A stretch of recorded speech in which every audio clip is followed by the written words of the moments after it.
Why I Live at the P.O.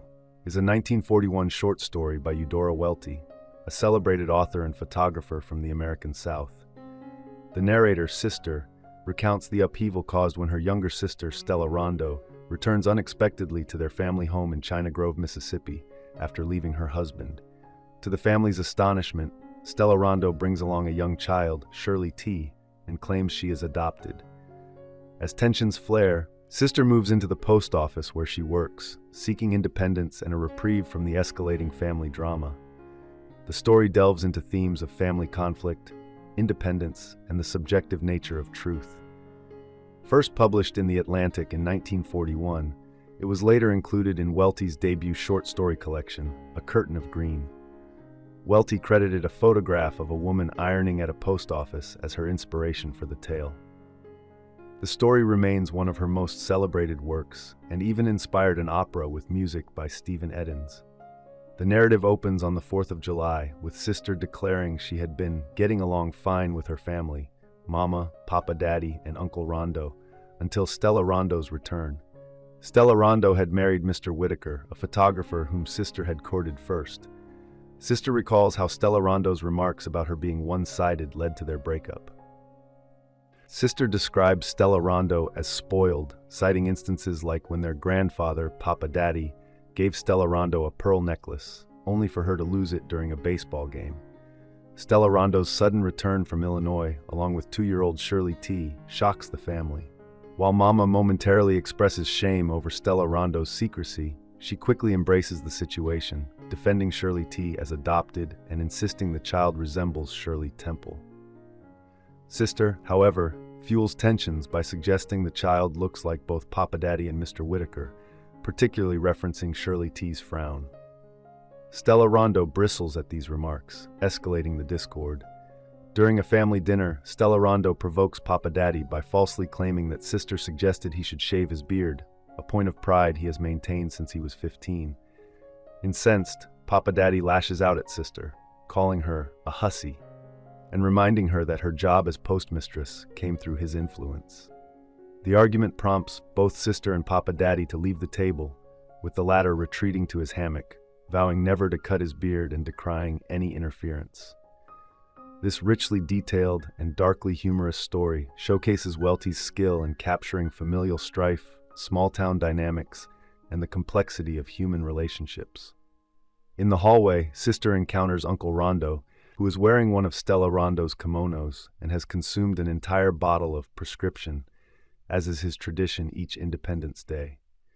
Complaining that he feels poisoned, Uncle Rondo heads outside in search of the hammock. Sister warns him about Papa Daddy's foul mood, blaming Stella-Rondo for stirring up trouble.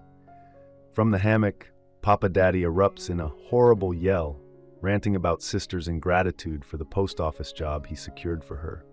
He mocks her late start in learning to read, contrasting it with Stella-Rondo's so-called brilliance and praising her decision to leave home. Uncle Rondo, too dizzy to engage, ignores the tirade.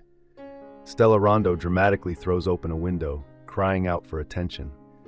When Sister checks on her, it becomes clear Stella-Rondo isn't mortally wounded, but is upset that Uncle Rondo is wearing her kimono.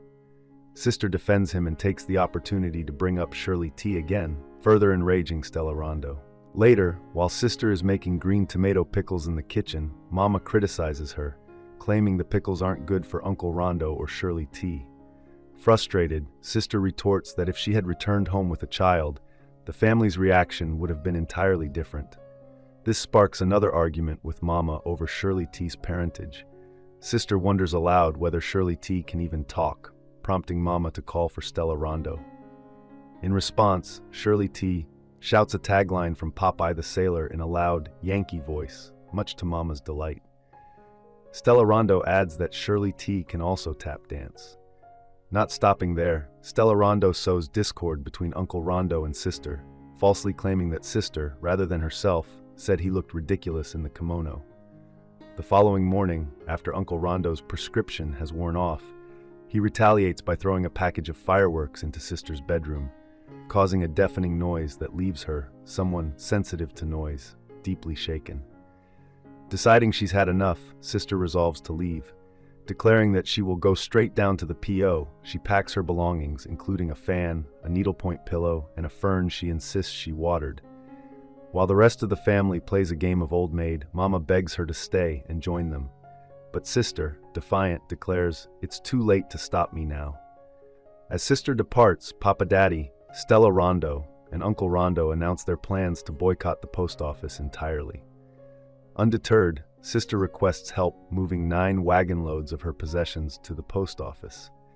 She later reveals she has been living there for 5 days, estranged from her family, who make up the bulk of the town's population. As a result, there isn't much mail to sort.